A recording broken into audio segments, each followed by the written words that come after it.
आज की तारीख में दिल्ली में सांस लेना मतलब एक दिन में 25 से 30 सिगरेट पीने जैसा है। एयर क्वालिटी इंडेक्स AQI, जिसका ग्राफ शुरू होता है गुड पर और खत्म होता है हजारडस पर, दिल्ली की हवा इतनी खराब है कि वो हजारडस को कब की पार कर चुकी है। हर साल सब पॉलिटिकल पार्टी सारा इल्जाम फायर क्रैकर्स पर डालती है, पर इस साल तो दिवाली ठीक से शुरू भी नहीं हुई थी। अगर ऐसे ही चलता रहा तो Delhi world's polluted city Lahore को भी पीछे छोड़ देगी। आखिर क्या हो रहा है दिल्ली के साथ, जानते हैं पूरा डिटेल एक्सप्लेनेशन अगले 5 मिनट में। Why Delhi is turning into a disaster. तो हाय हेलो नमस्कार, मैं हूं साहिल पवार। आप सभी को द साहिल शो के परिवार से दिवाली की बहुत शुभकामनाएं। और वीडियो शुरू करने से पहले मेरी एक छोटी सी रिक्वेस्ट है, हमारे इस नए चैनल द साहिल शो को सब्सक्राइब जरूर करना। ये कदम भले ही छोटा हो पर इसका इम्पैक्ट बहुत बड़ा है। तो चलिए बिना किसी हिचकिचाहट शुरू करते हैं आज का वीडियो। दिल्ली, जहां से पूरे देश की गतिविधियां चलती है, आज कुछ ऐसा दिख रहा है।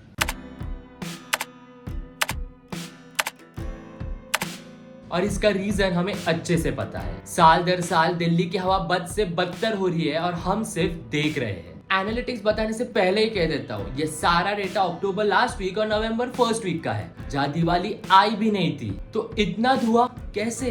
पोल्यूशन समझने से पहले इसके पैरामीटर समझ लेते हैं। एयर क्वालिटी इंडेक्स AQI एक ऐसा पैरामीटर जो गवर्नमेंट ने बनाया है एक स्पेसिफिक एरिया में हवा की शुद्धता को जांचने। स्क्रीन पर यह है AQI का चार्ट, जो शुरू होता है गुड यानी शुद्ध हवा से और खत्म होता है हजारडस यानी जानलेवा हवा से। हजारडस का AQI रेंज है 300 से 500 तक, वही दिल्ली का फिलहाल डेली AQI चालू है 600 तक, यानी हजारडस के मैक्सिमम लिमिट से भी बहुत ऊपर। नवंबर के पहले हफ्ते में दिल्ली ने लाहौर को भी पोल्यूशन के मामले में पीछे छोड़ दिया था। जहां लाहौर का AQI 335 था तो दिल्ली का AQI 640। स्कूल कॉलेजेस को भी बंद कर दिया था और गवर्नमेंट ने कुछ जगह पर स्टबल बर्निंग को भी रोक लगाई थी। स्टबल बर्निंग, जहाँ किसान गेहूं चावल के फसल काटने के बाद जो वेस्ट बचता है उसे जला देते हैं अगले फसल के लिए। ये मेथड पूरे भारत में फॉलो किया जाता है, पर खास करके पंजाब और हरियाणा में इतने बड़े पैमाने पे होने वाले स्टबल बर्निंग की वजह से सारा धुआं ट्रैवल करता है दिल्ली की तरफ।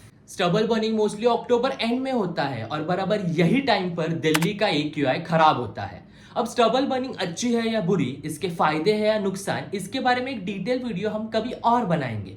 पर सिर्फ स्टबल बर्निंग ही नहीं है जिसके वजह से दिल्ली धुएं में है, और एक कारण है जिसके वजह से दिल्ली का एयर पोल्यूशन बढ़ा है, और वो है दिल्ली का बढ़ता व्हीकल यूसेज। आज सिर्फ दिल्ली में ही नहीं पर पूरे भारत में कई सिटीज में ट्रैफिक एक बहुत सीरियस प्रॉब्लम है। आए दिन हमें बैंगलोर से ट्रैफिक प्रॉब्लम्स की कई न्यूज आर्टिकल्स आते ही रहते हैं, पर ट्रैफिक तो सेकेंडरी प्रॉब्लम है। इस प्रॉब्लम का मेन रूट कॉज है इंक्रीजिंग प्राइवेट व्हीकल्स। गवर्नमेंट के अनुसार सिर्फ अकेले दिल्ली में 20 लाख से ऊपर रजिस्टर्ड व्हीकल्स है। 20 लाख गाड़ियां, रोड पर गाड़ियां, और उससे होने वाले पोल्यूशन को कम करने के लिए दिल्ली सरकार हाल ही में ऑड इवन स्कीम वापस शुरू कर रही है, जिससे मानना है कि 10 लाख गाड़ियां रोड से कम हो जाएंगी। ये ऐसे स्कीम तो हर साल लाते हैं, पर क्या इससे सिचुएशन इंप्रूव हुई है?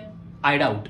25 नवंबर 2019 में दिल्ली का एयर पोल्यूशन देखकर सुप्रीम कोर्ट ने एक स्टेटमेंट में कहा था, Delhi situation is worse than नरक। According to WHO report, air pollution in India kills 20 lakh people every year. Lung cancer और अस्थमा इन डेथ का मुख्य कारण है। अब मेरा आपसे एक सवाल है, कि हमें हमारे भारत का फ्यूचर ऐसा देखना था? आज सिर्फ दिल्ली, मुंबई, बैंगलोर का ये हाल है, पर अगर हमने इसे सही वक्त पर नहीं रोका तो हम हर शहर, हर गांव में शुद्ध हवा के लिए तरस जाएंगे। अब आते हैं हमारे लास्ट सेगमेंट पर, शिकवा। गवर्नमेंट का तो ब्लेम गेम चलता रहेगा, पर आज जरूरत है हमें एक जिम्मेदार नागरिक बनने की। स्टबल बर्निंग का सब्स्टिट्यूट ढूंढो। आई एम श्योर हमारे भारत में कुछ ऐसे होनहार किसान जरूर होंगे जिसके पास स्टबल बर्निंग का सोल्यूशन हो। प्राइवेट व्हीकल्स का इस्तेमाल कम करो। आजकल के जमाने में पब्लिक ट्रांसपोर्ट यूज करना बड़ा अनुकूल माना जाता है, पर यह आइडियोलॉजी को हमें चेंज करना है। और आखिर में प्लांट मोर ट्रीज। मुझे पता है कि हम आप जैसे लोगों को किसी बंजर जमीन में जाकर पेड़ पौधे लगाना मुमकिन नहीं है,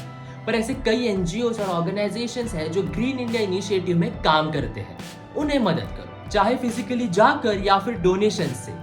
हेल्प इज इम्पोर्टेंट। किसी फ्रेंड के बर्थडे पे उसे एक्सपेंसिव परफ्यूम या फिर शूज देने के बजाय एक पौधा देकर देखो। इस सोसाइटी में एक बदलाव बनकर देखो। Let's start with us.